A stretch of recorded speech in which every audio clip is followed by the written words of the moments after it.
જીવનમાં હંમેશા દુઃખી રહેતા લોકો એકવાર જરૂર સાંભળે।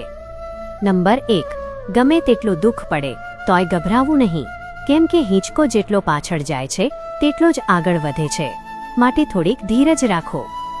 નંબર 2, ગમે તેટલો ખરાબ દિવસ જાય, એક વાત હંમેશા યાદ રાખજો કે જે થાય છે એ સારા માટે જ થાય છે। જ્યારે કંઈ ન સમજાય ત્યારે બધું ઈશ્વર પર છોડી દેવું। ડાળીએ સૂતેલા પક્ષીને જે ઈશ્વર નથી પડવા દેતા એ આપણને પણ સંભાળી જ લેશે। નંબર 3, જાત મહેનત કરી પગભર થયેલાને પગરખાની કિંમત યાદ હોય છે, કેમ કે સમય, સંબંધ અને સમાજે ઘણું બધું શીખવાડી દીધું હોય છે।